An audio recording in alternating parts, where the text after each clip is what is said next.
Hari itu Sultan Harun al-Rasyid menyuruh pengawalnya memanggil Abu Nawas ke istana. "Panggil Abu Nawas kemari hari ini juga," kata Sultan Harun al-Rasyid kepada pengawalnya. "Ya Abu Nawas," kata pengawal tersebut sesampai di rumah Abu Nawas, "engkau diperintahkan Baginda datang ke istana hari ini juga." Hanya berjarak setengah jam setelah pengawal tadi sampai di istana, Abu Nawas pun tiba di sana. "Hai Abu Nawas," kata Sultan, "tahukah kamu mengapa aku panggil ke istana? Aku minta tolong kepadamu untuk mengajari keledai punyaku supaya bisa mengaji Al-Quran. Jika keledai itu tidak dapat mengaji, niscaya aku akan menyuruh mereka membunuhmu."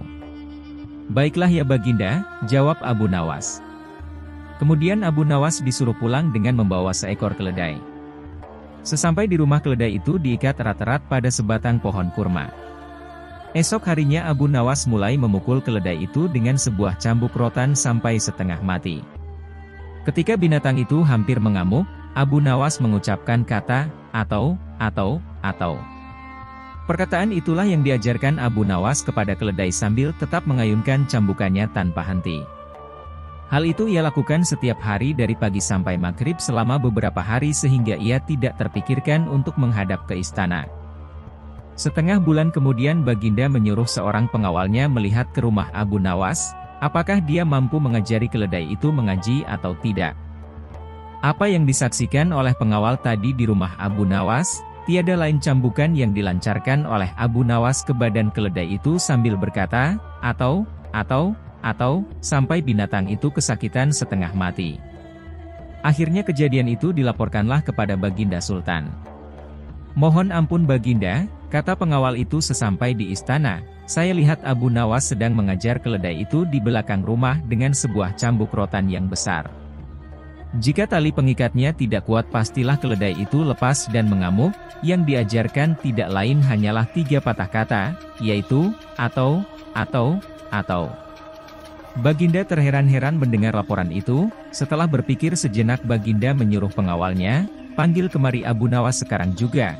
Aku mau tahu apakah keledai itu sudah bisa mengaji atau belum." Tidak lama kemudian Abu Nawas pun sampai di istana.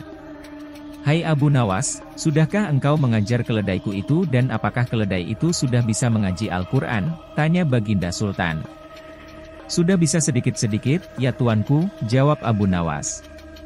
"Tadi aku suruh pengawalku melihat ke rumahmu, katanya engkau mengajari keledai itu kalimat, atau.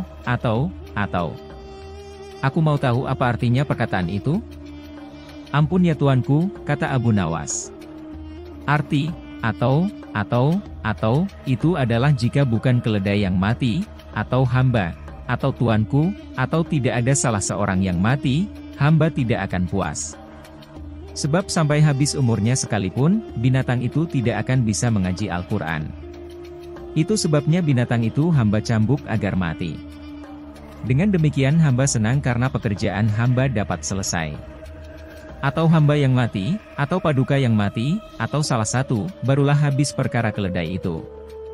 Baginda terperanjat di tempat duduknya, tidak dapat berkata sepatah kata pun. Setelah termenung sejenak, Baginda berkata, "Kalau begitu keledai itu boleh kamu ambil, atau kamu jual, atau kamu buat sate." "Terima kasih banyak, ya tuanku Baginda," kata Abu Nawas. Ia pun mohon diri pulang ke rumah dengan langkah ringan dan hati senang.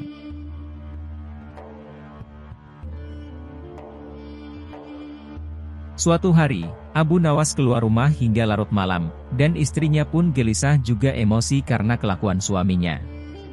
Berjam-jam ia menunggu suaminya pulang, namun tak kunjung datang juga. Saking kesalnya sang istri memiliki rencana, ia berencana untuk memarahi suaminya dan memukulnya lewat jendela. Waktu pun sudah menunjukkan larut malam, begitu gelap, namun Abu Nawas tetap saja tak kunjung pulang. Tiba-tiba saja, istrinya mendengar suara seperti orang yang hendak masuk dari jendela rumah yang terbuat dari kayu. Mendengar suara itu, istri Abu Nawas pun langsung siap siaga untuk melancarkan aksinya. Ia siap-siap memegang balok untuk memberi pelajaran kepada suaminya itu. Ia berpikir bahwa Abu Nawas sengaja masuk rumah melalui jendela karena takut kesemprot istrinya. Kemudian, masuklah seseorang melalui jendela yang ukurannya relatif kecil itu. Pencahayaannya yang tidak terlalu terang, seketika istri Abu Nawas memukulnya berkali-kali, hingga orang itu terkapar lemas tak berdaya akibat pukulannya yang sangat keras. "Ampun, ampun," kata orang yang diduga Abu Nawas itu. Melihat itu istri Abu Nawas merasa puas, karena misinya ini berhasil. Sehingga orang yang dipukulinya itu lemas tak berdaya. Dengan nada yang keras, ia meminta orang itu bangun. "Ayo cepat bangun, lain kali jangan diulangi lagi dengan pulang larut malam," kata istri Abu Nawas.